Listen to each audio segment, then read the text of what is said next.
Turn them off, so they should be still running.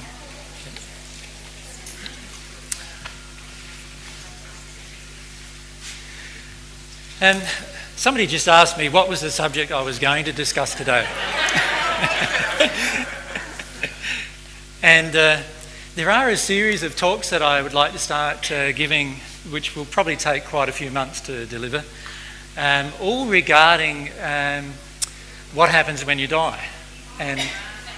And then what happens if life in each sphere of the spirit world, so the first sphere, the second sphere, third sphere, fourth sphere, and so forth, right?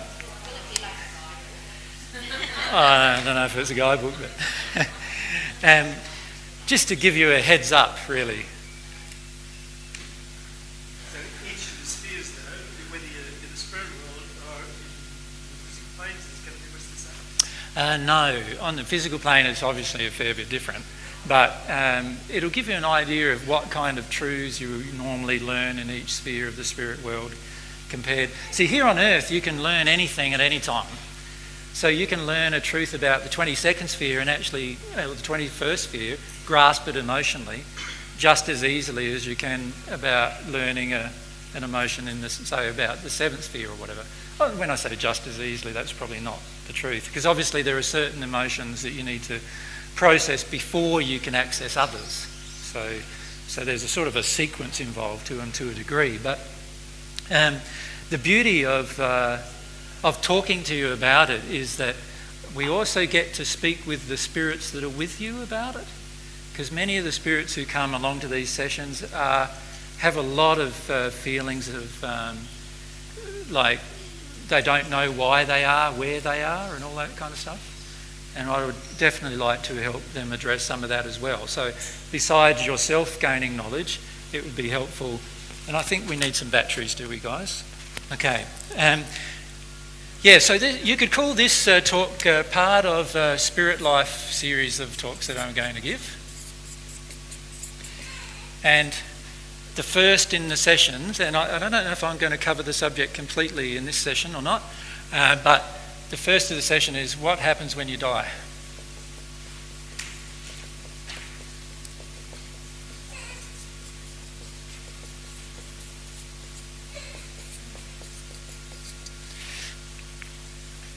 And then it'll be what happens after you've died, after a bit of time, and then it'll be what happens after you've done some progression and you get into the second sphere or the third sphere and so forth. Now, of course, for many of you, if you progress and work through your stuff as we've been talking about over the last couple of years, you'll actually find that what happens when you die is going to be very, very different to what's happened historically when people die. Right? Because of the soul condition of people on earth, if you raise your condition, and we'll talk about this in a minute, then of course what happens when you pass is going to be very, very different than what it could have been if you hadn't dealt with those groups of emotions. So what we want to do firstly is remember the basics, and that is, here's our soul. What's our soul full of?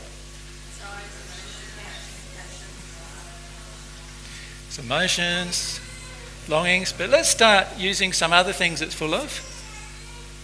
Beliefs, which are all emotional, right? So we have fears, they're all emotional. Sorry? Attachments, very good, yeah. Emotional attachments we have to other people, other things, our life, even like many of you are very attached to your car. You know the proof of that? You go to a car park and have someone key it along the side and you'll see how attached you are. Does that make sense? So there's attachments there, emotional attachments. Addictions, okay. Right, so we might be, well, imagine if you're addicted to alcohol or you're addicted to drugs. Well, that's a physical addiction. What about emotional addictions? Let's say I'm addicted to controlling my children's life. That's an addiction too, right? They're all different addictions that we might have. I'll just get my mic. So they're all different addictions, and they all have an effect when we pass. Now, we could keep going there, couldn't we? But let's label all of that one thing. Let's call it all soul condition.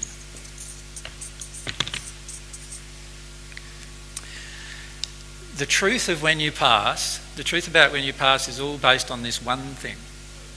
And that is, my soul condition determines everything that will happen the moment of my passing. And it includes how you pass, actually. Your soul condition also controls that as well. It controls how you pass, when you pass, what happens when you're passing, and then what happens after you've passed. So it's everything, really, your soul condition. But you throughout your life have had many experiences, right? You've had many friends, haven't you? Some of which have come and some have gone, and some you've had new ones come along, and once you met me, you didn't have many new ones come. No, that's not true. You had a lot more new ones come along then, didn't you? A lot of different ones. And all of those things add to the experiences of your soul, don't they? Does that make sense? So you even have experiences that we could add in here, couldn't you? That is now in your soul. Now, obviously, the experiences that we have are very different depending on how long we live, where we live, and what kind of background and upbringing we've had, and all those kind of things all have a huge influence on our experiences, don't they? And they also, therefore, have a huge influence on our soul condition. Right? So the sum total of all of these things adding together creates the soul condition, and the soul condition generates our own death and what happens after we pass. Right? And when I say generates our own death, I mean that literally. It's our own soul condition that causes our own body to degenerate over a period of time that creates its own death, assuming that we don't have an accident. But if we have an accident, it's our soul condition that attracts those accidents. Everything to do with our soul condition attracts our life, including the process of our passing, if we could call it that. So rather than calling it what happens when you die, we're really referring there, aren't we, to the physical body dying. And that's not you dying. That's just the physical body going into a separated state. So let's go through, what we're going to do is just go through some of the things that happen to you physically when you die, and then what happens to you in terms of how your life, what is created in your life. Okay. Yeah.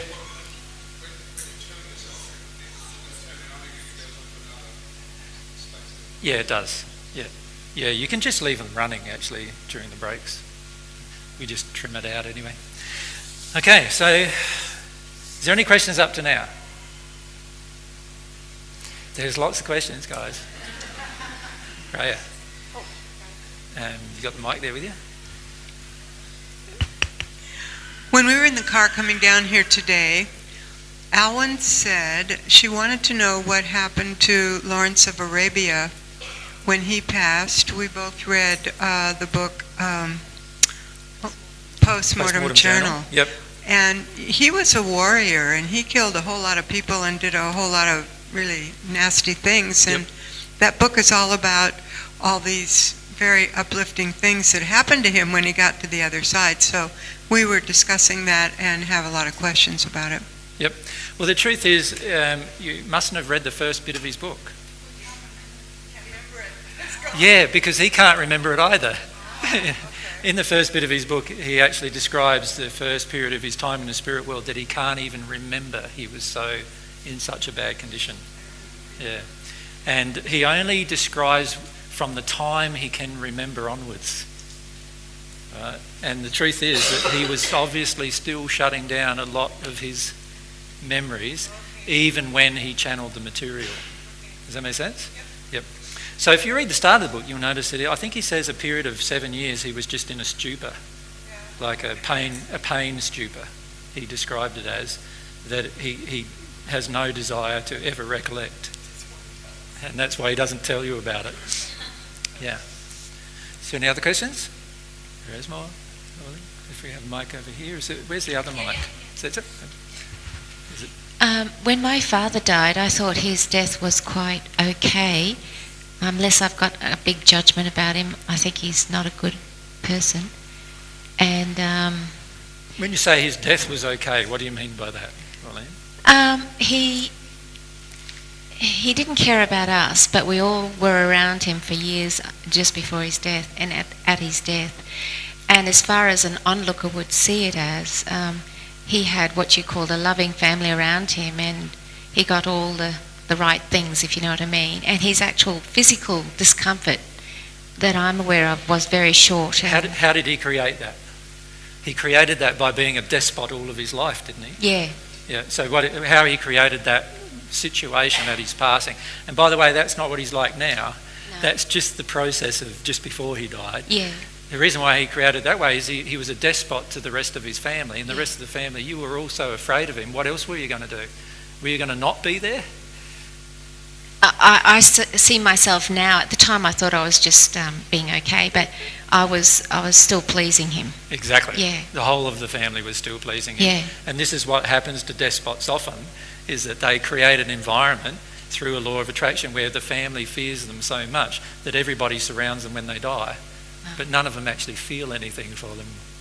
Well, I thought I did, whether I did or not. I mean in a loving way. Like, they feel a lot of fear and they feel a lot of other emotions. They feel a lot of anger often as well towards him about what they've done to their life and all of those things, which, by the way, he feels the instant he passes. Yeah, I think he does now, yeah, definitely. Yep. So we want to be very, very careful. When I say your soul attraction creates even the way you die, that is a truth in his case. Do you see? It's his soul attractions, which are him becoming an arrogant, autocratic, male, chauvinistic male through his life, that then attracted a heap of women who were in a fear-based state who needed to help him and support him.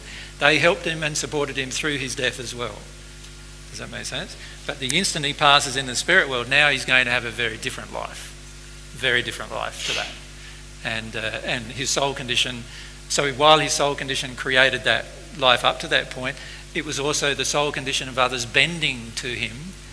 That, because the truth is, if all of you had followed your passions and desires properly, none of you would have been there at his death. None of your family would have been there. You would have all gone like he was just a terrible man, and many of you would have been really angry and upset, and there's no forgiveness, and most of you still haven't forgiven, so there was no forgiveness at the time, and if you were more honest with your emotion, none of you would have even gone. And that would have been a truer reflection of his own condition, ironically, as well. Yep. Does someone, if we go back to, just keep your hand up. Yeah. Thanks, Shannon. I'm not sure if you're about to cover this, but so when the soul leaves the body... Yeah, we haven't talked about that process yet. Okay, so you're still... Okay. So I'm still going to talk about that process. Okay. Is there a question you want to ask about that process? Yeah. Okay. Well, yeah. How about we leave that until after we've talked about the process? Okay. Yep. No worries. Is there any questions about up until the point of dying, basically, in the soul condition? Yep. Come over here and then down here. If the person with the mic can just hand it on to the next person, that's good. Thank you. Just a question about that dementia situation. Where are they? Are they able at that point to do anything for themselves as far as changing their soul condition? A person with dementia? With dementia that are completely not with this world anymore. Well, the truth is, for a lot of them, they are already a lot in their sleep state.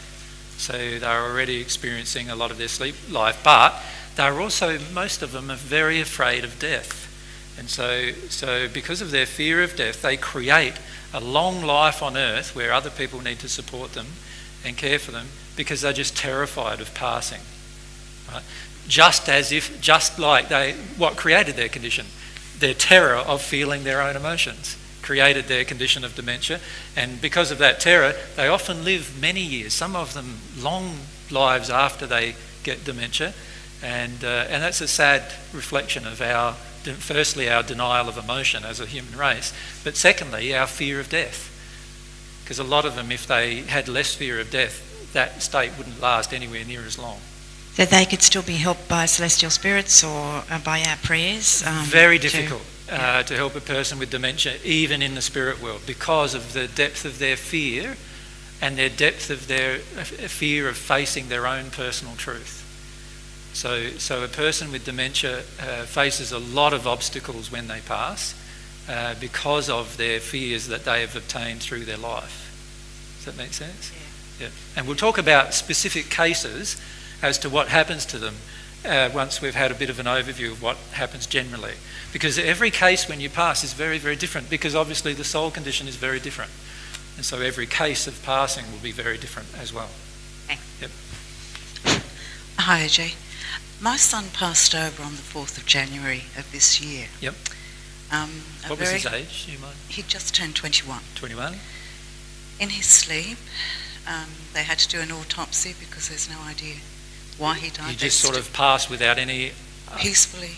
Yeah, and without any seeming, problem? No problems, very healthy. He was slightly intellectually handicapped, disabled, loving person. That's why I'm confused about the soul condition. Yeah, well, firstly, you're looking at death as a problem, whereas I don't look at it as a problem. There are many beautiful experiences that happen during the process of passing. I'd suggest to you your son being partially handicapped would probably much prefer his life in the spirit world than he would prefer it on earth. And I've had that channel too. Yeah, and as a result of that, events happen through his desire. So his soul condition, remember, part of his soul condition is his emotions and desires. And what I feel happened to him was that he did not come back to his body when the body awoke. So what happens in that case is if your body attempts to awake and you don't come back to it during the process of awaking, you will automatically pass. Do you follow me? And this, there is actually allusions to it in the Paget messages, for those of you who have read the Paget messages.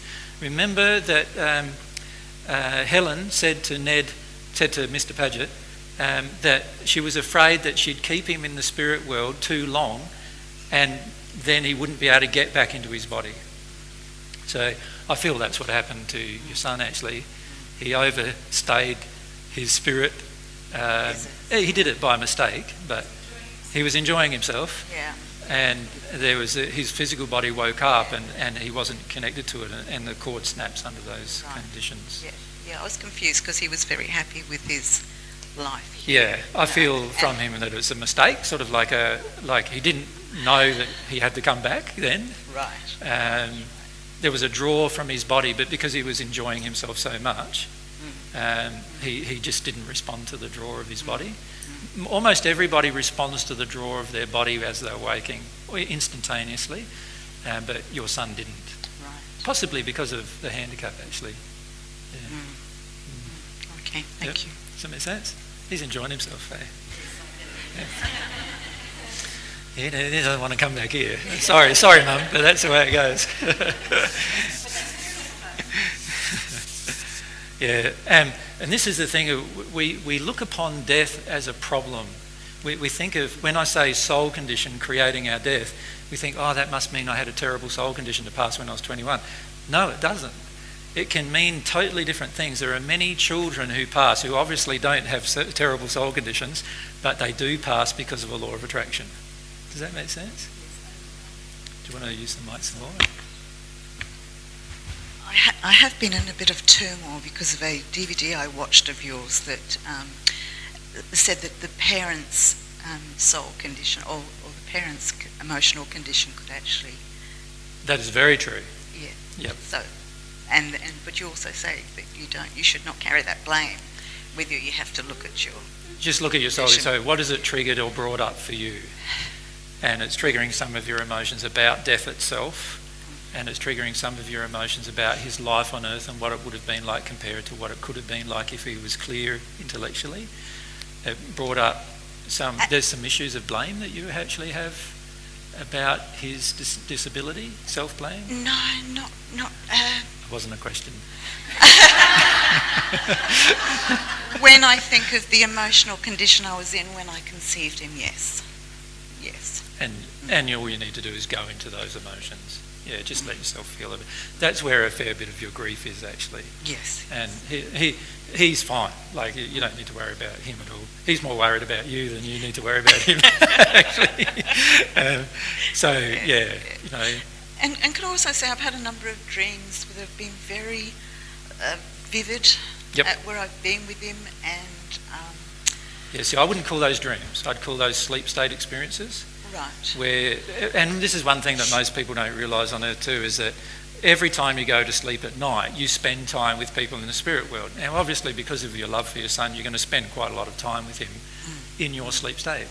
I've actually asked him before going to sleep, and it's when I'm at my lowest that he seems to come to me, and that actually the next day I can see a He's huge trying to cheer you up. improvement.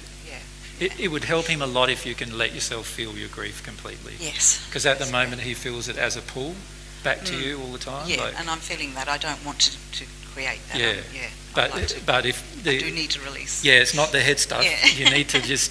It's the grief he's trying to make better for mum. And so if you can just release that grief and realise that he's all fine, and you get to spend plenty of time with him in the sleep state, and later you'll remember it all. As you progress anyway, you'll remember it all, so you won't have to worry so much about the fact of his passing. So, yeah. Thank you. Let Thank you so yourself much. release some of those things. Yeah. Actually, no. Can we go right up the back? Yeah, and then across to Karen as well.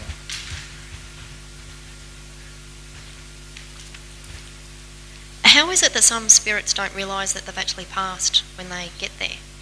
Well, your realisation of your passing is all to do with your belief systems. So if you don't have any definite belief about the spirit world at all, and you have deep attachments to the earth, and you have deep attachments to your job, and deep attachments to people here, you might not even realise you've passed. Right? If you didn't know all the information you already know, you might not realise you passed at all, because a lot of times you're drawn back through your soul condition. We'll talk about this in more detail when we talk about the first sphere. But you're drawn back through your condition to people on earth, and you're walking around. So you'd be like you now. This is what it feels like. Often you have the dress that you prefer to wear, or the garb you prefer to wear on, because that's what your garb is, a reflection of what you desire. And you're walking around going up to people and going to talk to them, and none of them will even see you, and you go like this, and what's wrong with all of them? Everyone's in a stupor, like nobody can see me anymore, and there's a lot of confusion based emotions, and that is because of our belief systems before we pass. So don't forget that when you pass, the only thing that has changed is you no longer are connected to your physical body. That's the only thing that changes. You are now connected to your spirit body. You feel, when I say now connected, you always have been, but now all of your sight and all of your hearing and all of your sensory apparatus all work through your spirit's body. So everything that happens is a spirit experiences for you, but often you're drawn to the same people, but they're all still living on earth. And so you go up to talk to them and they don't listen to you, and then some people get very frustrated and angry, what's wrong with them, and then they go to their work and somebody else is sitting in their chair, and what's going on there? They've taken my job away from me, and and they project a lot at the people as well in this space, of course, like they get anger, Some of them will even go so far as to try to make objects fly across the room and whatever, in order to scare the people so that they leave their location. So what about the person that passes into a really dark place? Wouldn't they realise that it's different? Yeah, most of them don't realise because of their own dark condition before they pass. So, for instance, if you had a deep belief there is no God, there is no afterlife, there is no hells, there is no any of those things, and then you passed, and your condition personally was a hellish condition, but the hell doesn't look like the fire and brimstone that all of the Christian religions teach you. It's dark and dingy and smelly and cold and all those things. You would just think somehow you got taken into a new location on earth that you know nothing about and you can't get out of. And that's what many of them feel. So, no, Sorry, you need to use the microphone because I can't hear you here either. Have you finished your questions? Yes. Yeah. So does that mean that's reincarnation when you have, when you say spirits can't get through at some stage, but some religions believe that you actually, in your passing, you have a transition period and then you move into another body. Yeah. So what's your take on reincarnation? You mean what is the truth on reincarnation? I'm perfectly happy to tell you the truth about reincarnation. But it's not a part of what happens. What happens is there is no reincarnation as people portray it on Earth today. And it's physically impossible to reincarnate, actually, until a person reaches a dimension in the spirit world that's highly developed, and nobody who passes ever has passed historically in that condition. So there is no reincarnation in the state that people have talked about it today. None at all. Right? And actually, when you get to the third sphere of the spirit world, you'll be told that quite definitely. But the first two dimensions of the spirit world, there's many spirits who believe in reincarnation. And they heavily influence what they try to do after they've passed. And many of them try to reincarnate. And the way they do that is they watch for a conception of a child, and if they can get into that child's body along with the child's soul, they will. Right? So many children born today are actually born overcloaked as a result of that attempt, due to the beliefs of reincarnation, actually. So what often happens, and this is also the major cause of child onset diseases, because almost every child that has a disease either before birth or at birth or shortly afterwards, even right up until 2, 3, 5, 6 years of age, almost all of those diseases are the result of a spirit attachment due to the parent's condition not preventing the attachment. All right? So that child will often act like a person who has passed because they are actually being overcloaked by that spirit. And that then people then think that supports the whole view of reincarnation. Does that make sense? Oh, he seems to be like my grandpa, or whatever. The truth is that majority of the time, grandpa is overcloaking him and actually determining a lot of what he does. And I've had many experiences with this and that I've told you about in the past with children with leukemia and things like that. And most children with leukemia actually pass due to spirits overcloaking them and creating their cancers, because the spirits themselves had cancer when they passed. So most child onset diseases are like that. Does that answer your question?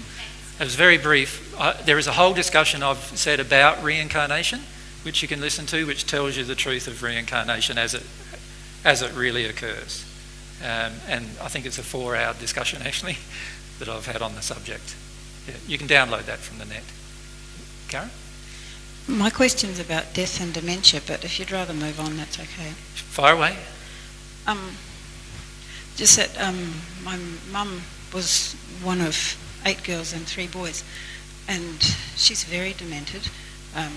Like she can't put words together really, and there was a lot of anger for a while, which was due to 2 of her sisters that had died who were expressing their anger through her, though they weren't demented.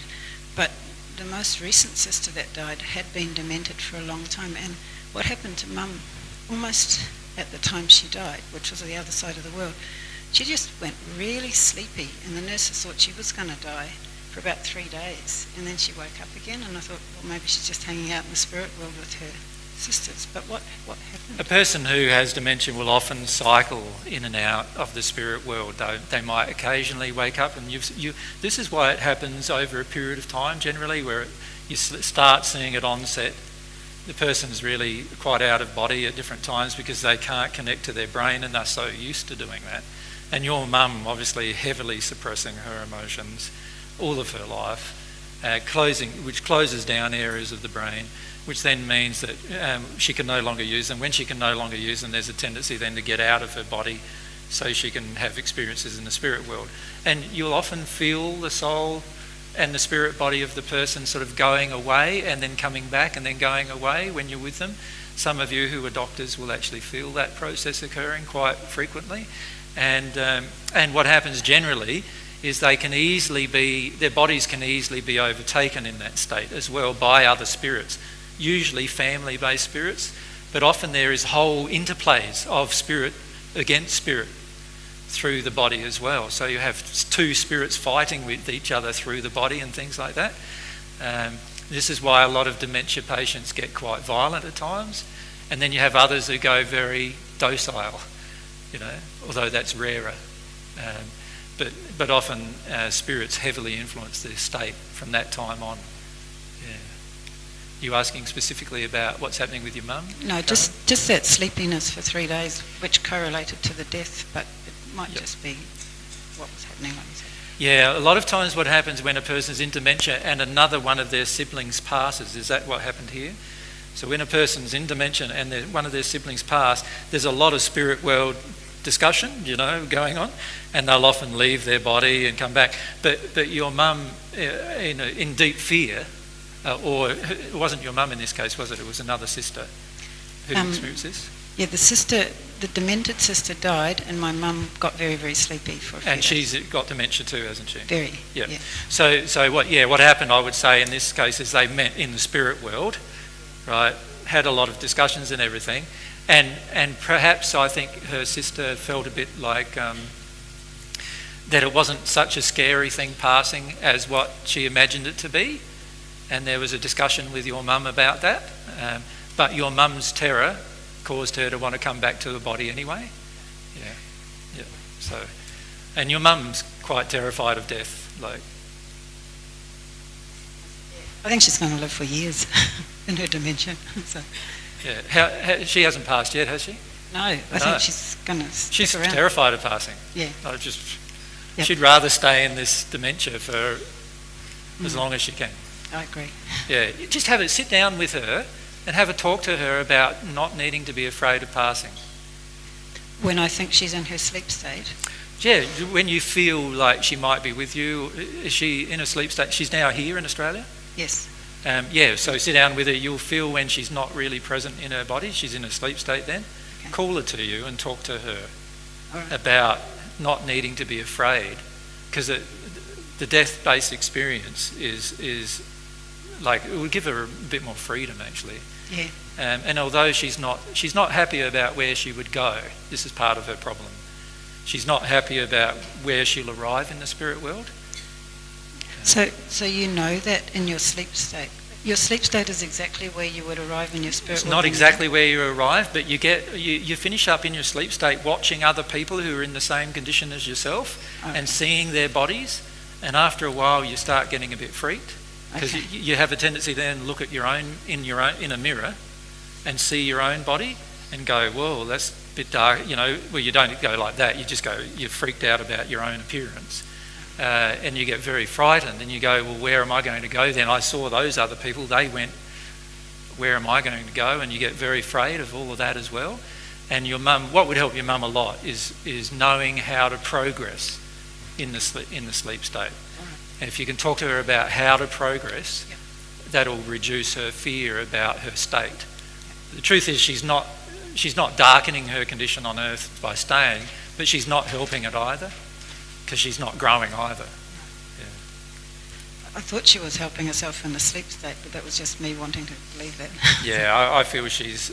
most people with dementia have huge amounts of resistance to death because of their fear about their emotions. Yeah. And when they look at themselves in the mirror, they can see those emotions influencing their spirit body, and they become so afraid of that. And then they watch where other people with those same spirit bodies go, and after they get all that information, they don't want to die at all. So they just stay in this dementia state for as long as possible. And often they have other spirits keeping them alive in that place, because that's their will.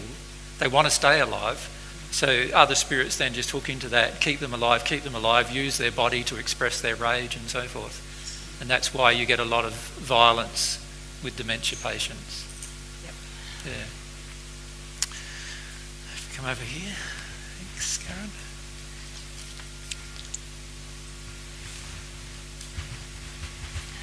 was it a spirit talking to me? Because just lately I had this feeling I like to ask all my friends, my family, what happened?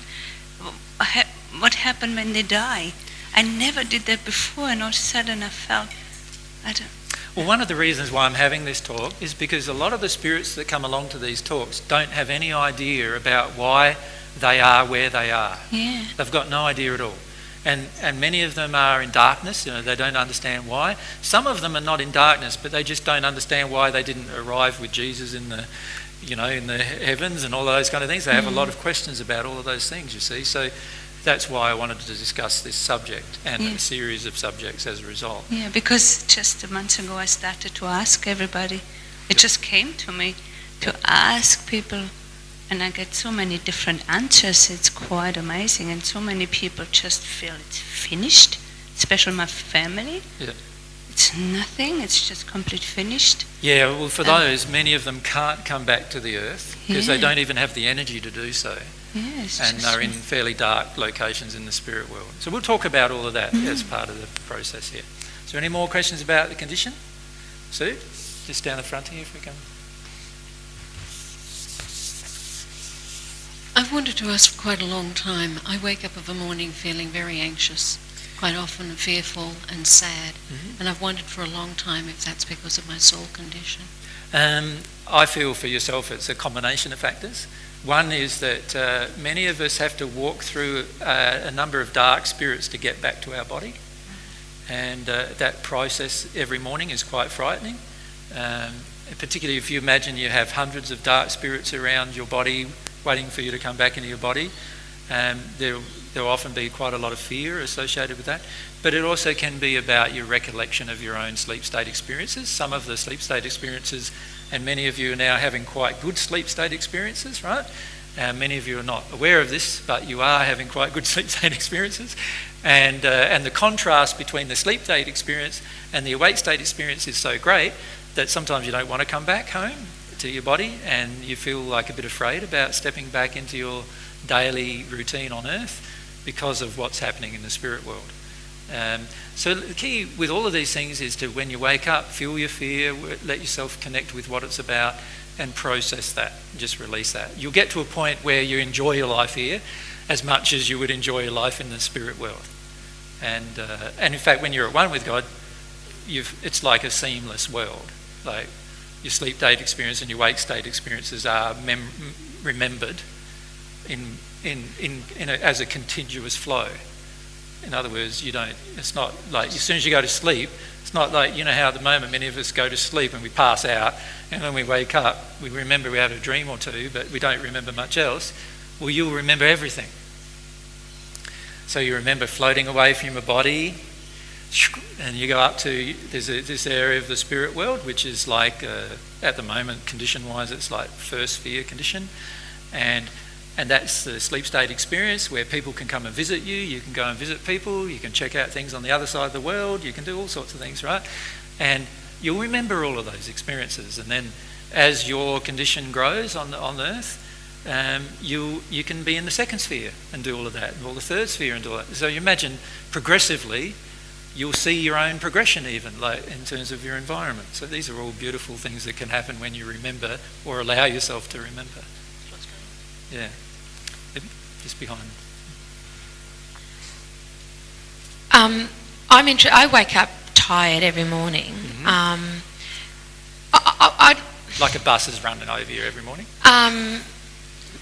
Maybe a large car. Just a large car. No worries. But I want to know, it's not just people who have already passed over that you meet in the sleep state, is it? It can be anyone else who's asleep. Everyone else is asleep. I'm kind of wanting some proof, you know what I mean? Like I'm thinking, why don't I come back with some lovely... So why don't you get some proof? Okay. The way you get some proof is set your intention before you go to sleep to give yourself some proof about the whole process and see what happens. But many of you have already had the experience when you meet somebody, you feel you've already met them before and you definitely haven't, right? Well, you definitely have, because you met them in the sleep state. Right? So many of you think, oh, I've got to go here, right? And you go there and all of a sudden you meet someone who you think you know, but you don't. Well, how did all that happen? That happened by being teed up in your sleep state, right? And a lot of your life is actually dictated to by decisions you make in your sleep state. So presumably you'd be following your desires when you're in your sleep state, so you could Yes. meet up with someone that you might be interested in meeting up with. Yes. Yeah. Many of you commit adultery in your sleep state. I'm serious. I was wondering about that. Yeah.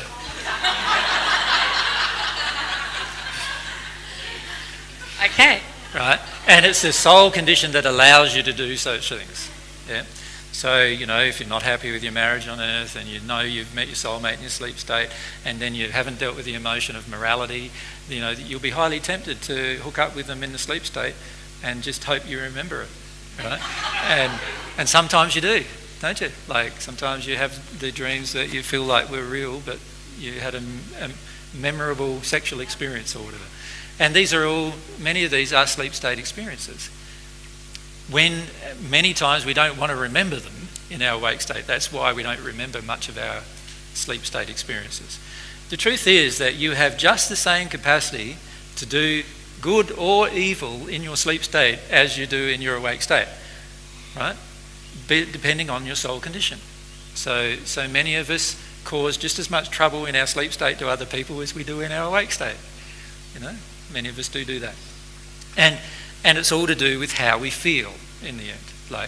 So many times when we come back to earth, the reason why we feel tired a lot is because we're enjoying our spirit state experience a bit more than we would normally. And what's happening on earth is not what we would want to do, but we're not prepared to confront the fears we have to change our life. All right? And so what happens when that occurs is we come back into our body and all of a sudden we feel overwhelmed with all of the fears of what we're not confronting in our own life right now, and so we feel exhausted by the time we get up. Right? The truth is that when you marry up your sleep state experiences with your awake state experiences in the sense that you desire to do the same things in both experiences and you honour your desires and passions in both experiences, you'll feel a joy about coming back to your body rather than a exhaustion. Does that make sense to everyone? And of course, you must realise that, don't you?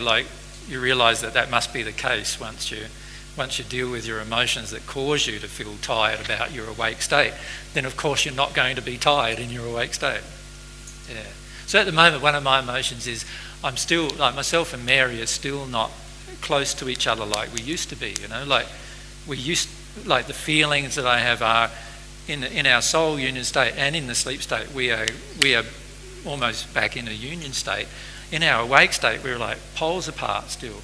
So every time I wake up in the morning, the first thing that hits me is this emotion of being away from Mary. Does that make sense? That's the first emotion. So you just let yourself grieve it. Let yourself feel it right in that place. Yeah. You got another question? No. Can we go to Josh at the back?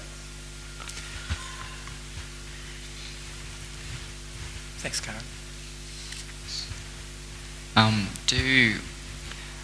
If you've done terrible things on Earth, are your sleep state experiences, are you in the hells or? Yeah. Yeah. Less so though. There's this area, you could call it an area of twilight, I suppose. Sometimes on Earth we've referred to it as the twilight zone. But there is an area in the spirit world where in your sleep state, it's sort of like you're on an earth-based condition. So you're not that as conscious of what your true condition is, even in that state. There's some very good examples of this in the book, The Life Elysian, and the book Through the Mists, where the writer of the book, who's in the spirit world, sees his dad in the sleep state. And my suggestion is have a good read of that, because that explains a lot about the sleep state. And his dad had a bit more spiritual awareness in his sleep state than he had in his awake state, because he's obviously conscious of a lot of things that he wasn't conscious when he's on earth. One thing that you're conscious of is that you can't die, right? So in your sleep state, you have less fear about death than you do in your awake state, generally, because in your sleep state, you can see that you can't die. So they have a lot of different emotions, and so generally a person's sleep state condition is in a bit better condition than their awake state condition, firstly. And then secondly, there is an area of the spirit world, the way Afra draws it in his books is it's like the sleep state can fit into any of the spheres to a degree, but only the people in the sleep state can't visit those spheres, but those people in those spheres can visit the sleep state. So in your sleep state, you could visit a very, very bright person, a very loving person, or you could also see a very hellish person, like a very dark, mean person as well. Right? So it just depends a lot on what your attractions are as to where you will go. Now, some people's attractions are very different in their soul in comparison to their mind. So there are many religious people who would never be drawn into something like, say, a brothel, right, on earth. But in their sleep state, they are drawn into those things because of their emotions. Does that make sense? So many times that actually happens as well. So our sleep state experience is not quite the same as our earth-based experience because of what we allow ourselves to do, and also what awarenesses and knowledge we have in that state compared to what awarenesses and knowledge we have in our awake state.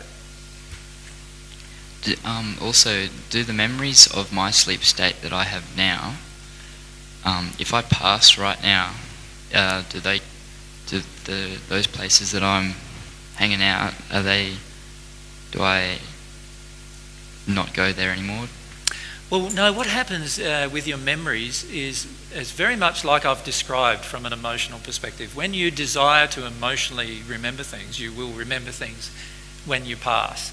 So what that means is that if you have a desire when you pass, or you don't even have an awareness of anything that's happened to you, what will happen is, in the sleep state I'm talking about, what will happen is there will be a series of events that occurred leading you to the point of recollection. This is also described in the book Through the Mists, if you want to read that book. Afra goes through this series of events which lead him to different recollections, which eventually lead him to his mother. He believed that he was not with his mother.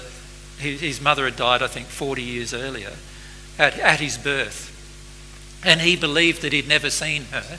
But the moment that he met her, all of these memories of his sleep state experiences came to him, of all the times that he'd spent with her in the sleep state, and even what her name was in the sleep state, and his name. And so they knew everything automatically. So the truth is, when you pass over into your spirit life, you will get to a point eventually of a point of connection to a memory. Now, all of you have this happening to a lesser degree here on earth already. Like if you go to your place of birth that you might have spent the first 10 years of your life at, for example, a whole series of memories that you never could recollect up until, before you went there, will come up for you. This is why it's very, very powerful on the Divine Love path to visit where you've been, because they are entry points of your memories that allow you to process emotions. So, for example, if you lived in a very traumatic time in England, like 35, 40 years ago, just after the war, 50 years ago, just after the war, and you were brought up in a certain type of environment, and you are not yet connecting with those emotions, and you can't even remember the events, my suggestion would be to go back to England if you can afford to do it, and go and visit those locations and feel like there'll be connection points. And this is what happens in the spirit world when you pass. More and more connection points happen. And for some people it happens very rapidly. For some people it happens over thousands of years because of the darkness of their own condition. But the more brighter your condition, the more rapidly it occurs. The more knowledge you have of it, the more rapidly it occurs. So for Afra, it occurred within the first few weeks of his passing. He started, he through his desire, he did a lot of different things and was led home to his mum. And when he met his mum, all of these other things came to him as a result. And that just happened in the first few weeks of his passing. But it doesn't happen like that for everyone. Yeah. Karen? It's another sleep state question, or do you rather go on to the dying? No, I'm happy to answer them. It's quite not infrequently. I feel like go through some stuff in the awake state and I don't feel much better, and then like I wake up the next morning feeling a whole lot better. Now does that mean you've done stuff in the sleep state, or it just takes the body a while to... What happens is there are certain emotions in your awake state that lock you up from dealing with the emotions in your sleep state. And when you release an emotion in your awake state that opens up a whole series of memories for you, then in your sleep state you begin processing those emotions generally. And you can wake up like feeling really good after that. And then it'll expose a lot of things in your awake state after that generally as well. So it'll be this cycle going on. So also many of your unhealed emotions relate to your sleep state and what you've observed in your sleep state. So, for example, if you've observed, and I've said this frequently before, if you've observed your partner committing adultery in the sleep state, then it'll be one of the emotions when you get on the divine love path that you'll work your way through in the sleep state. Right? And eventually an awareness of it will come to you in your awake state, if it hasn't already done so.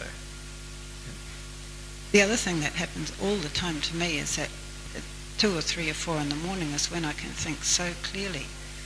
It's like you just wake up and everything's very obvious. Is that... Yeah, a lot of people will have their spirit guides waking them up at around anywhere between 2 and 4 o'clock generally. Yeah, that's what it feels like. Many of you are having this happen. That is the time when you're the most able to be impressed upon with regard to your emotional condition and emotions that you're suppressing. And so because you're the most relaxed, you've done some REM sleep and you're now into deep sleep generally, and during that phase, spirits have, if they wake you up in that phase, they have the ability to, divine love spirits have the ability to feed you a lot of your emotional injury and conditions, but also to communicate with you better. Yeah. And so they often will do so at those hours. Yep. We come down and then down. Just on that one, is that why you often have the most vivid dreams after that time? Like I often wake up between that time and then doze off again, and that's when I probably have the most vivid dreams. Many of you are already setting your soul intention to have dreams that demonstrate to you what you're not dealing with in your awake state. And yes, after that period of time, generally they can wake you up, go to sleep, wake you up, that keep you in that phase where you can dream. And when you dream, that exposes, if you allow it to, the stuff that you're not dealing with in your awake state. So it's a very powerful way of working through whole groups of emotions that you're denying in your awake state. I had this experience a few years ago when I'd parted with someone and I never really expressed some stuff to them, and it just became this really huge desire in me to say these things to them. They were nice things, and it went on for quite a long time. And then I had this dream, and we met. I said everything I had to say, and thanked him and everything, and then that was it. I never felt the desire again. It just went. It was very vivid and really great. Yeah. Yeah. What happened there was you met up with them in the sleep state, said the things you needed to say. Now that you've satisfied yourself, there was no longer the impetus to do it in your awake state. My feelings are, though, you could allow yourself to deal with the reasons why you didn't do it in your awake state. I had no contact with him. I didn't know where he was or anything. Didn't know where they were. No. Spot on. Yep. So often that attracts things in the sleep state. Yep. Ryan, thank you. There's a lot of spirits influencing this question. But when we have near-death experiences, we go into this, a lot of us anyway, go into this amazingly loving space. And there's a mob of them around who are really confused, who've done that, who are really confused about where they are now. Right, yep. Very good question, and it's very important I answer this for the spirit's sake as well. When you're in a near-death experience, what happens is you go out of body, and generally, because because it's at the time of your potential passing, lots of very high spirits surround you in this particular state. And when I say lots, there can be spirits from anywhere from the second sphere to the celestial spheres surrounding you, but often there is a lot of celestial spirits involved in the process of anybody's passing. And what they do is they surround you in this sort of altered state, being able to nurse you through the process of death, if you like.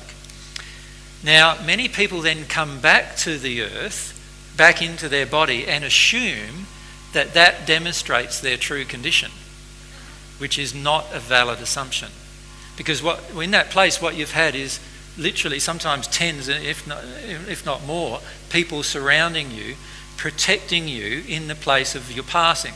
And the reason why it's done, it's a loving thing that's done. Every time any person passes, they are surrounded by spirits who will assist them through the process of transition from their earth life to the spirit life.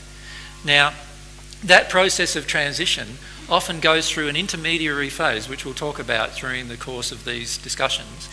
And the intermediary phase is like, you could think of it like almost like a hospital, where it's sort of in a fairly lovely grounds, fairly pretty place, prettier than Earth, top of the first sphere condition, which is prettier than Earth, paradisaic type of condition, and then because of the feelings of euphoria that the person who's about to pass has, they then assume that that is a reflection of their own condition. But it is not. It is a temporary place that it happens to every single person where it's possible to happen, and there are times when it's not, where spirits are assisting them in the process of the transition between death from the earth and life in the spirit world.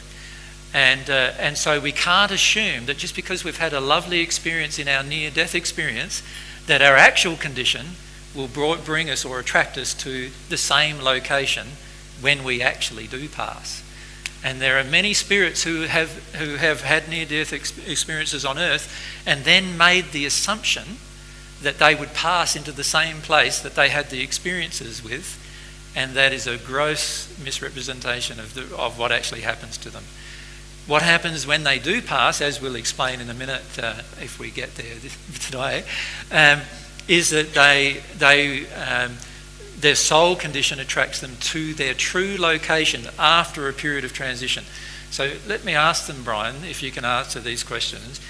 Did all of them experience a period of transition where they had a few days where they felt like they were in an okay place, a bit like a hospital type thing, or did they instantly go to a darker place that their soul drew them to?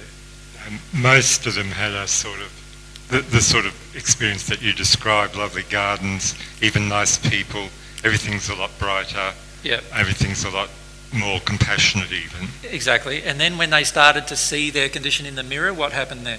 Freak out. Yeah, so they looked at Oh, goodness.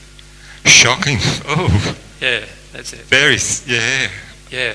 So what Very happens? scary, actually. So if you imagine, if you're not aware, but you are actually deformed, like your whole body, your face, everything looks deformed, which is a mirror of your soul condition depending on what your condition is. But for most people, when they pass, their body is quite deformed, right? It looks older than 100 years old, their spirit body, for most people, and worse than that for most people, right? When they pass. And I'm talking, when I say most people, I'm talking like 99.9% of the population passes in this condition, right? So you imagine you're welcomed into a place that's got nice surroundings, there's no mirrors anywhere, and and you're surrounded by a lot of lovely, pretty faces, and everyone seems lovely to you, and they're real compassionate and kind and understanding and everything else. These are the people who are assisting you through the process of transition, and they are in good condition. And then occasionally you will see a person who's really ugly, and sometimes more than occasionally, like quite frequently, you'll see a person that's really ugly, and you might ask the person you're with, why are they looking like that for? And the person you're with will say, that's because of their condition and what they did on earth, and you'll go, I'm glad I'm not in that condition, right? And you do a bit more, and then after a while you realise actually maybe you are in that condition because some of those people are looking funny at you. Right? And this has been the experience. Some of them nodding at the moment. Yeah. Maybe some of these people are looking funny at you, and then you have a desire to look at your own condition. And when you look at your own condition, that's when you get the shock. But it's also the point where you no longer stay at the location that you were welcomed at in the spirit world. And what happens is, where you stay now is you're automatically attracted through your soul to the location that matches your soul condition. So the location you're drawn to in the spirit world will now match your very appearance. So if you look 200 years old and the skin's falling off your bone, no, it's not funny, because many of these spirits have had this experience, right? So we need to not laugh at them. It's not funny. Yeah. Many of these spirits have had their flesh falling off their bones in the spirit state. I mean, their spirit flesh, if you like, falling off their bones. And sockets for eyes where they can barely see out of. Terrible, like they're hundreds and hundreds of years old, but still alive. And once they saw that condition, they went to the same location in the spirit world where everybody else is in that same condition. Now, if you can imagine the shock of that, you get some kind of impression how most people are shocked when they pass. Does that make sense? How are they feeling, Brian? There's a smallish group of them who are crying right now, and they're grateful for hearing the story. Now, the thing I'd like to say to them, though, is they don't have to stay in that condition. Yeah, that small group have got that. That's Awesome. Actually in their cells now. Awesome. And so their condition is just a reflection of the emotions and their beliefs and their desires and passions that are out of harmony with love, and they can change those things.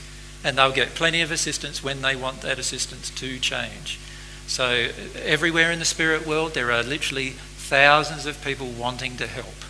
So there's many bright spirits around them who want to help them, but the process of grieving is a part of the process of change. Yeah, there's crying happening. You know that feeling, Brian, that you had of the shock? Yeah. It'd be great for you to write down something about that, because most people on earth have no idea how much they're going to get a shock. That shock just now. Yeah. Yep. Okay. Yep. And the truth is that if we knew how much we were going to get a shock, the majority of us would want to change now rather than later. That's the truth. Yeah. Right? Many of you now are personally going through your own shocks, right? About what your really condition is compared to what you thought it was, right? Well, you imagine passing without that knowledge. You imagine passing with the feeling that you were going to be fine, your body looks fine and everything else, and then all of a sudden, like, you've spent a week or 2 weeks in the nice sleep state experience, which looks to be the same as your near-death experience if you had one, and then all of a sudden things start changing when you see yourself. Have they got any more questions, Ryan? They're crying a fair bit, so. Yeah, they also feel that they can help some of the others now too. Yeah. Yeah, the key is to realise, for all of us, is to realise that our condition is not as we judge it, but rather God's laws judge our condition. And God's laws don't change. Right? And this is something that we need to really bear in mind, is that down here on earth, you can falsify things a fair bit, you know? Well, you look at what we do. Like if you're a woman, you might dress up in a nice pretty dress, put on a bit of makeup. Now you look pretty different, right, than what you looked 10 minutes earlier. That's one way we falsify ourselves. But there's another way we do it quite frequently, and that is we have some very dark, often desires and emotions in our soul that we refuse to acknowledge in our awake state. And imagine coming face to face with how they have harmed your body in the sleep state soon after you pass. Like, imagine that process. It's a very confronting process.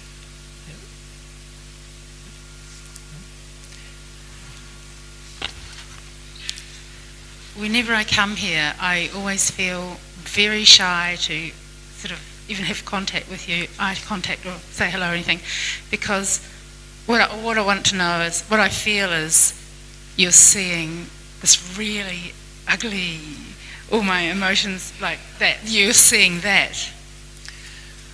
The truth and is, I feel so uncomfortable because I know it's all there, you know. well, that discomfort is a reflection of the emotions you do need to heal. I agree. Yeah. The truth is, yes, that is true.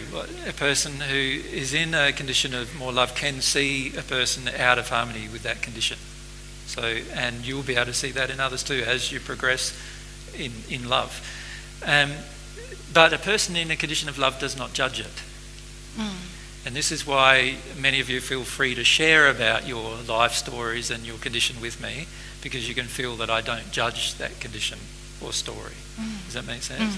And it's the same in the spirit world. The reason why these people, when they passed, were a bit shocked at where they ended up eventually was because when they were in the first place of reception, everyone was treating them nicely because everyone there was loving. Do you follow me? So because everyone is loving, everyone could treat them nicely, and so they felt that lack of judgment. They felt no judgment from them. And it was only when they actually want to see their own condition that they get immediately drawn to the place where they belong. So when you stand up there, you must have a very ugly view. You know, I mean, because I don't have the judgment. You don't? Because I don't feel that you're ugly. Right. Do you understand? No. Well, how could I feel you're ugly when I can also see your pristine soul and what that feels like to me and your potentiality? And how can I actually feel you're ugly when I know that all of these emotions that are in you, most of them are caused by other people? And your choices that were out of harmony with love were also caused by other people's influence. So how could I feel? Do you see? So I don't feel judgmental about it at all. And how could I feel judgmental when I myself have actually been in your condition? Like I said to you before I began this, in this life, I have been in the hells and in that condition. If I had passed at that time, I would have passed in quite a dark space and quite ugly as well. So, how can you judge them, another person, for being in that condition? Yeah. See? We just have a mic over here. Thanks, Brian.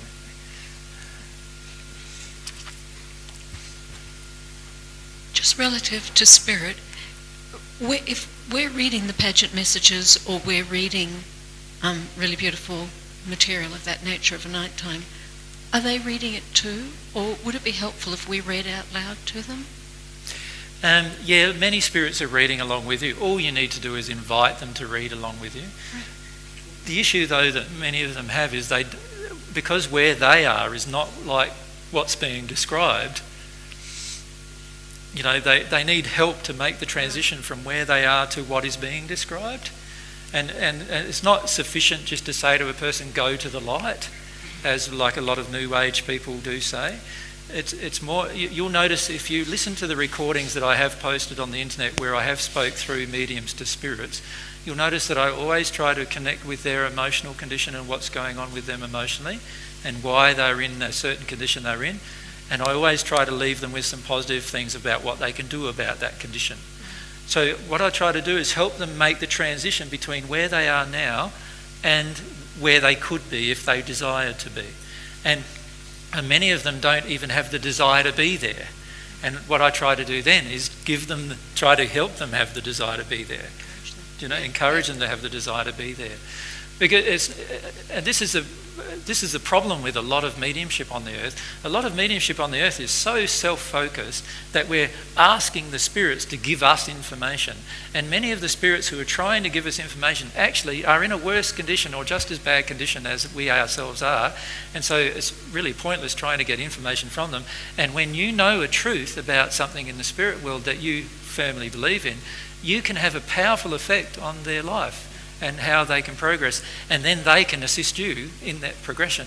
So, my feelings are, try to feel where they are now and help them come to this place where they want to at least try to get into a better condition, wherever their condition is. So if sometimes some of you will be surrounded through your law of attraction. Let's say you've been abused sexually as a child and you're a medium. Well, some of you will be surrounded by men who have abused women on earth, right? Now the loving thing to do would be to help those men, and this is a part of our own process of working through our emotions, helping those men get into a better condition in the spirit world. Because at the moment they're helping other men abuse more children, right? And if we can help them get out of that state and into this new state, then all of a sudden we alleviate the pressure on lots and lots of children on the earth just by our action with those spirits. So it's really important to focus on how you can assist those spirits when you feel them around you. Yeah. And there's a lot you can do. Much more than what's being done can be done. If we formed groups for the purpose of doing that? Certainly, that's a wonderful thing to do. It's, I know with Padgett, we were focused with Padgett on trying to give the truth to the world, but he had a desire to help spirits a lot, and we suggested to him once a week that he actually just focus on helping the spirits who were dark spirits, and he did that. And many of the recorded messages in the Padgett messages are those messages of the spirits that he helped during those times. It's a wonderful thing you can do, and honestly, often a lot more rewarding than helping a person on earth. The reason why is that many of the spirits do have a desire to progress by the time they come to you. And so it's a lot easier to help a person who has a desire to progress than it is to help a person who's really resistive. That's awesome. So it's very powerful, yeah. So I'd suggest any of you who are mediums to really consider doing that on a regular basis. The issue you face, though, is don't get hooked on it. Because if you get hooked on it, you won't progress yourself. And if you don't progress yourself, you won't be able to help more people. You know, you'll just stay in your own condition, and so you don't get hooked on it, but allow it to occur. I personally love doing it. It's just like, whenever I have the opportunity offered to me from a medium, I just take it instantly, yeah, generally. Yeah. Microphone. Thank you. Oh, wow. Good too. I started watching the DVDs about 5 months ago, and in one of the early ones, I can remember you suggesting letting our relatives who passed know about it.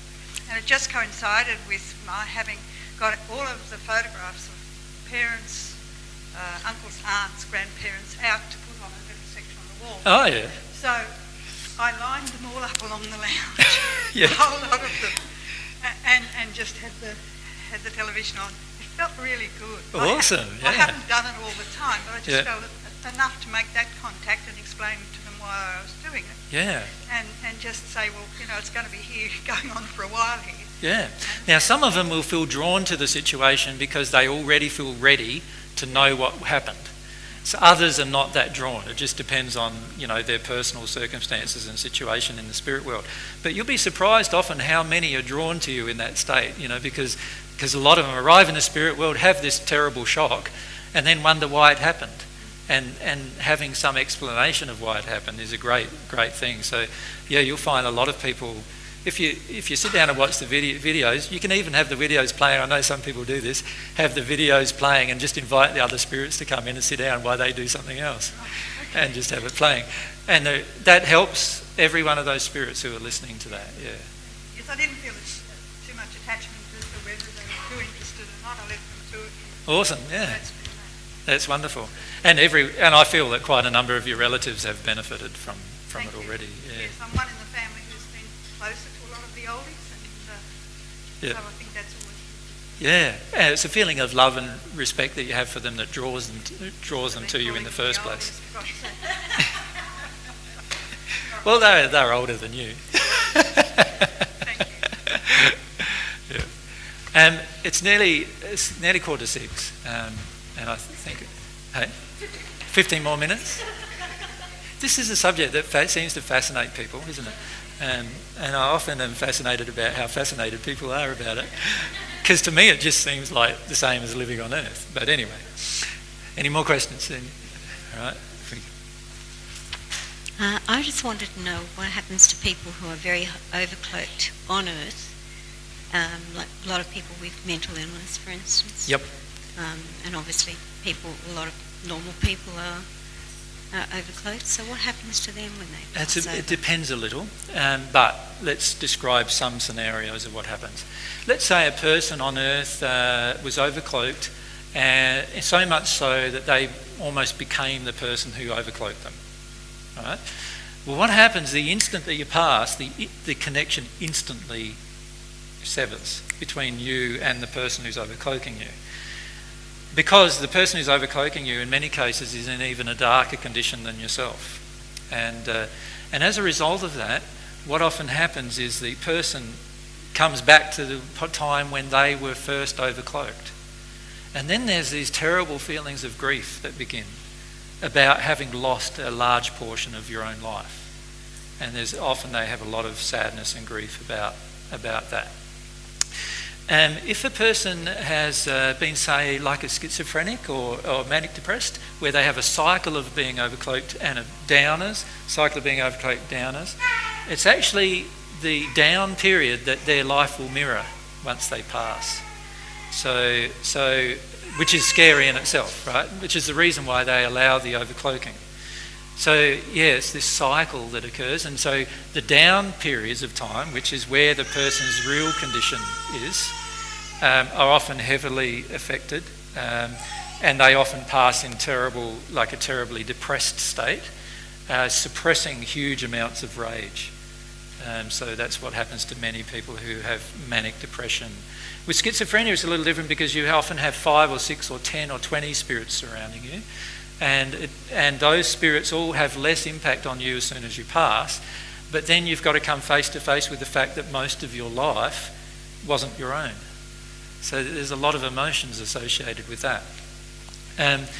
If you're overcloaked and you wanted it, which many today are in that condition, where they had what they call a life-changing experience, where now they've become a guru in the twinkling of an eye, then the spirit who was connected to you will be disconnected, will disconnect from you. But often the spirit is in a higher condition than yourself, and so they will often try to visit you. But because you believed it was yourself, you won't often recognise them. Right? So again, it gets back to what happened in the interactions with the spirits involved. But for almost everyone who has some degree of being overcloaked, there is huge feelings involved in their passing as a result of it. Many of the people on earth who are so-called gurus and who are doing all these wonderful things, and some people are even saying that they're God and all sorts of things and doing all these healings and wonderful things, when they pass, they are severely disappointed. And by the way, many mediums who are mediums in a New Age sense are severely disappointed with their own passing because they believe their own condition to be much better than it really is. And they believe their own beliefs about the spirit world, which often come from first sphere spirits, and they're often in deep error about their own beliefs about the spirit world as well. And they often have terrible shock as well. Yeah. So I can't give a definitive answer on every passing, but that gives you a bit of a summary of what happens in each case. Often everything is dependent upon the desire of the person, and when we're overcloaked, our desire is involved in that every single time. And those emotions, because they're not being assisted anymore through the addiction, are often very rapidly exposed after our passing. So what that means then is that our own emotions finish up dictating not only the passing itself, but the separation from the spirit involved, but our own emotions are so heightened because our addiction was being helped by the spirit who was attaching to us. And now that attachment has ceased, now there is a terrible feeling of the addiction not being met inside of ourselves. Does that make sense?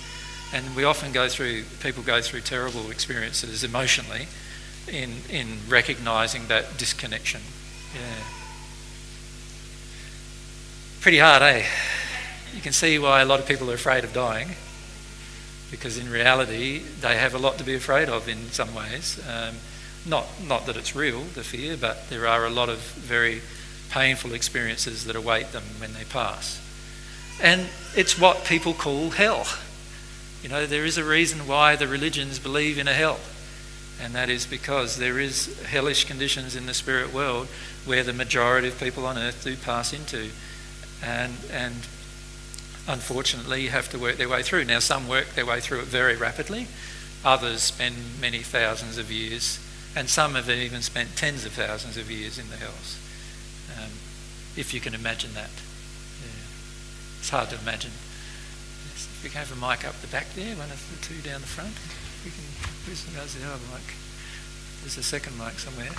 Oh, you've got it. Are you asking a question? Yeah, go far away. We'll wait for the mic to go. Just wait for a moment, I think. I have been trying to process my emotions with my father. They oscillate between rage and really, really neutral, like and rage numbing. And really, really rage. Yeah, yeah. And then I go into numbness, like, no, that can't be. So it's like a denial that I'm aware of. Yeah. But it's because I just keep working at it. Now, what I have is the question is, if I can do things in my sleep state that are negative as well as positive,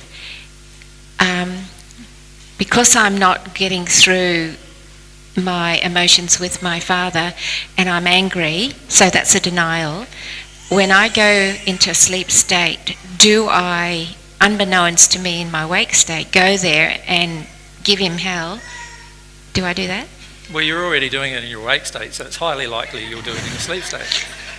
Because when you say you're in a rage with him in your awake state, you are giving him hell, as the saying goes, in that state. You see, here's you, it doesn't matter whether on earth or in the sleep state, here's you, here's your dad, right? And what happens is every time you interact with him at the moment, what he's feeling from your soul is your rage, right? So there's just rage. Now, him at the moment wants to defend that, so he just gets in a rage back, Doesn't help any of you, right, really do anything about it, but that's what he feels. He wants to rage to you and you want to rage to him, but nothing really changes in that state. And yes, highly likely you'll do that in your sleep state because you're doing it in your awake state. So my suggestion is to go further into the grief relating to Dad and the fear relating to Dad than the rage. Yes, I have been trying to go to the grief, I know. And it sometimes goes there, but then it comes out. And so... Can I suggest, though, you want, and this applies to many of you who are in rages with other people, you want to stay in the rage? Because in your rage, you can punish them, and you want to punish them. And in your rage, you can blame them, and you want to blame them. And in your rage, you want to make them suffer, and you can make them suffer. That's the whole point. Now, what we need to do is give up those desires, and when we give up those desires, we'll give up the rage. Does that make sense to everyone? When we give up the rage, we can now enter the fear and the sadness that's within ourselves, and ironically, that's the thing that's going to actually affect them more. That's when they probably will get into some form of repentance about what they've done. They're not going to get into a state of repentance while you're raging with them. Do you ever get into a state of repentance when somebody rages at you? What do you do most of the time when someone rages at you? Rage back many times, isn't it? So how can you expect someone in a darker condition to yourself that caused your pain to actually do anything different other than rage back? Can you see? Right. So what we need to do instead is relinquish the desires. Every one of these desires has an emotion attached to it. So if I want to punish someone, there's an emotion aside. Do I want to blame them? There's an emotion in that. Do I want to make them suffer? There's an emotion in me in that. And I need to release those emotions, and then my rage will dissipate. Could you just go to take one, let's say punish. What is the emotion related to punish then? Well, it's different for every person, isn't it? Because it depends what's been done to you by that person as to why you want to punish them. Does that make sense? So if that person had only stolen your house, then you might want to do a totally different thing to them compared to if they had actually sexually abused you as a child. Can you see the difference? I see. So my desire to punish them will be based on different emotions, based on what they have personally done to me. Did you see that? Yes, but how do I get past that? Because when I'm actually doing things to try and process it, I keep going back and repeating the same thing, trying to get out of it. So all you need to do is feel what that person did to you, right? Yeah. But now feel it inside of you instead of as a rage. So in other words, feel it as grief or terror rather than as a rage. Yeah, I try to do that. But what am I not? No, I'm I'm not. saying Okay. if you have to try to do that, Yeah. you need to focus on these emotions because once those emotions dissipate, you won't need to try to do it. It will automatically happen. Does that make sense to everyone? It's like while I'm holding on to the desire to punish someone, do I want to give up my rage? No. While I'm holding on to my desire to blame someone, do I want to give up my rage? No. While I'm holding my desire to make them suffer, do I want to give up my sadness? No. Because if I give up my sadness, then I won't feel like making them suffer anymore. And I feel like they deserve to suffer for what they did. And I feel like they should suffer. Do you know what I mean? So we need to give up these emotions, and then the rage will dissipate. And then, ironically, we'll get to our own grief, which is what we need to do to heal ourselves. Yeah. Does that make sense, Lordy? Yeah. There was someone up the back. Yeah, there we go. Thanks, AJ. When somebody passes into the spirit world, or I, in this case, pass into the spirit world, will I then get to meet, in this case, my father, who I've never known, and my mother as well, but my father never saw me, like after I was born? Can I suggest to you, your father's already passed, hasn't he? I don't know. Don't know. I feel he has. Yeah, I feel so too, but I don't know. Yeah. Can I suggest to you that you've been meeting him ever since he's passed in the sleep state? And what will come to you is a recollection of those events. Does that make sense?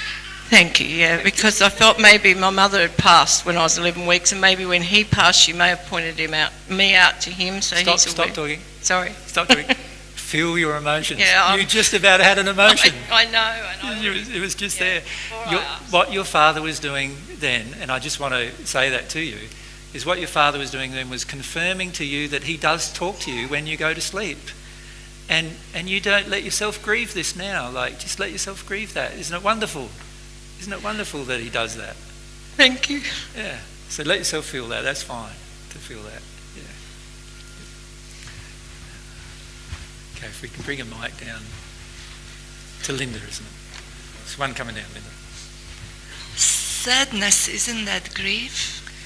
I call it grief because oftentimes we feel grief is deeper than sadness. Like, if you can imagine for a moment, a lot of people say, "Oh, I feel sad," and they're not crying at all, right? Right?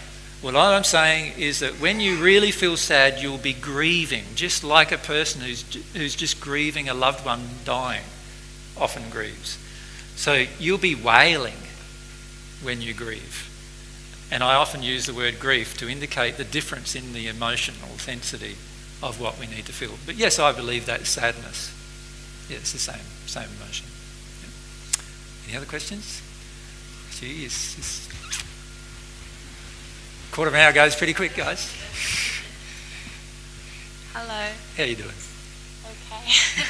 Just hold the mic up a bit closer. That's it. I was just wondering when you were talking before about like being in a state where you can really see people and their soul condition. What do you see? Like, is it kind of colours, or like is it our spirit body or our spirit attachments, or like what do you see? No, for me it's more at the moment what I'm seeing is just feeling you. So, but I see that as seeing you. It's very hard to explain to most people. But the picture of your face in your sleep state comes to me after I feel you. Do you understand? Like, no? Okay. We've got some people staying with us at the moment who are just doing some work around our house because we never get there to do any. and the lady who's there, her name's Katrina. She's just started developing the sight, being able to see people's spirit bodies. So what she does is she sits a person down opposite to her and she looks at them, right? And she sort of allows her eyes to blur away from the person, and all of a sudden their spirit body comes into focus, right? And then she describes the spirit body that she sees. Right?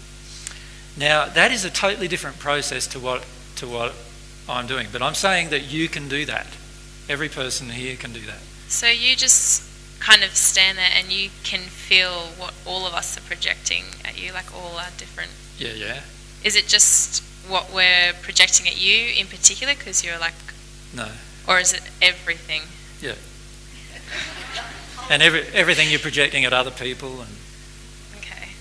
And also, as a result of that, a lot of your memories, like the reasons why you're projecting it as well. So often when I stand in front of a person, the feeling, you can feel all of the memories that are in them that created the state they're in. Does that make sense? Yeah. Yes, thank you. Yep. You're worried now. I guess like that, truthfully, that's sort of why I asked the question, because I'm not sure what I look like, I suppose. Yeah. Or what you see me as, yeah. So I suppose that's where it came from. What I'm trying to do in these talks is help every person become more self-reflective. Because the more self-reflective you become, the less you'll need somebody else to tell you what's wrong or right with you. Does that make sense? So one of the best gifts I can ever give you is to empower yourself to see yourself truly. Now part of that is telling you the truth about the world in the spirit world and the world and how different emotions and different morality choices that we make affect our soul condition, and telling you the truth of that. Does that make sense? So while I tell you the truth of that, that helps you become more self-reflective. Yeah? Yeah, okay. So what I'm suggesting is allow the talks to help you become more self-reflective rather than wanting me or somebody else to tell you what's really going on for you all the time. Because if you can be self-reflective with God, like in particular with your relationship with God, what happens is then you see yourself like you're looking in a mirror. So you imagine you were those spirits that Brian was talking about earlier, right? Who they had a near-death experience, and they had a nice, lovely experience. If they could look in the mirror in that near-death experience, that'd be interesting, hey? And come to a full reflection of their own condition. That would have been great, but that never happens generally. So they come back to earth, they live the rest of their life, then they die, pass into the spirit world. Now they live in that area, which is just that welcoming area in the spirit world, which is a very pleasant area, while they're waiting to see themselves. Right? Now, for you, if you don't wait to see yourself and you're willing to see yourself right now, you won't have to go through that experience either. Right? Because you'll be able to see yourself, and you'll know, you will expect what you see, right, after a while, when you can see yourself truly. So allow yourself to see yourself completely. So you know all those things you feel ashamed about?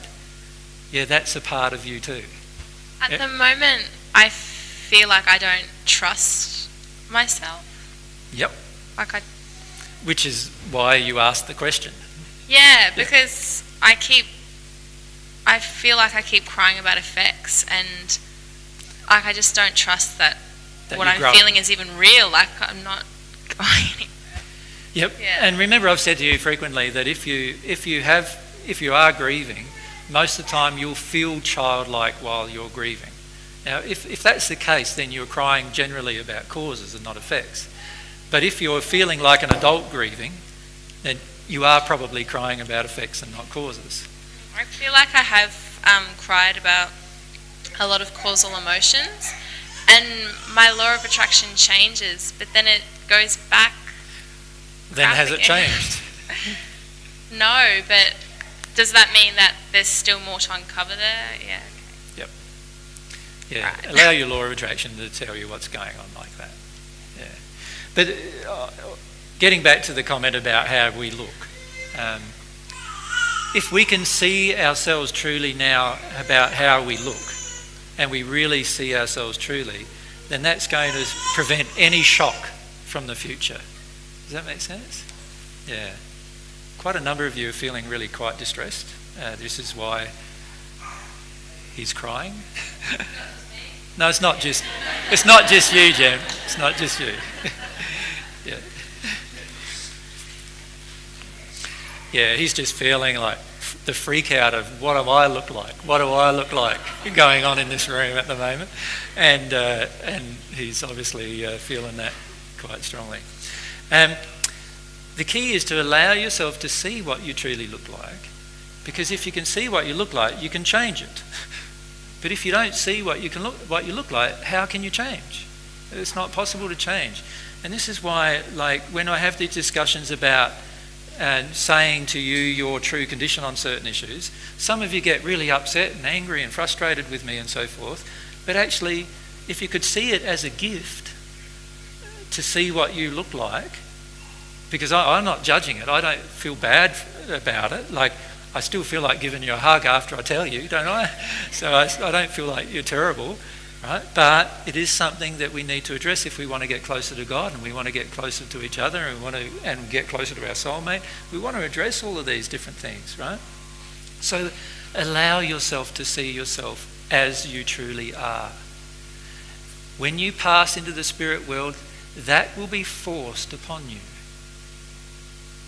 So isn't it better to do it voluntarily now than waiting until it's forced upon you? Wouldn't that be better? Yeah. I'm going to ask a question. You need to use the microphone. Thank you, Rachel. So when you actually are in hell's at earth and you go through your feelings on earth here while you're in that situation, you don't have to risk that you end up in the hells anymore. No. That's right. Okay. And this is why I'm having this discussion with you, is because many of you have the prospect of not even passing into the first 7 spheres of the spirit world. You pass into the 8th sphere or greater of the spirit world. You have that prospect. And you never have to go through this whole process of what it looks like in the hells and what it looks like in the 2nd sphere and what it looks like. You can visit them, right? And check them out, but you don't have to live there, yeah. Right? So it's better to but many of you will be severely impressed with the 2nd sphere. Do you know what I mean? Like, but this is part of the problem when we pass too, is we get to a place that we're happy with.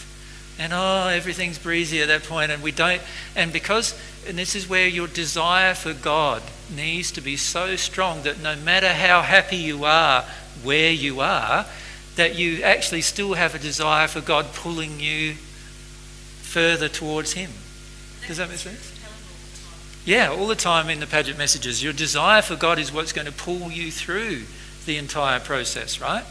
And if you don't do it, if you just do it because you're afraid of what you look like, then you'll get to the 2nd sphere and you'll walk around with a good body, like you'll even maybe strip half of it off to show the others, like a beach person would do.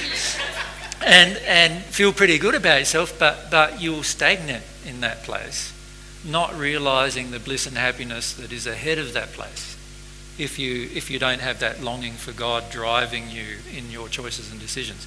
So if you have a longing for God driving you now, what will happen is that that longing that you've developed now inside of yourself will just increase, and by the time you pass, you'll not only pass into a good state, but on top of that, you'll have a burning desire to keep progressing, right? And you'll do that without fear.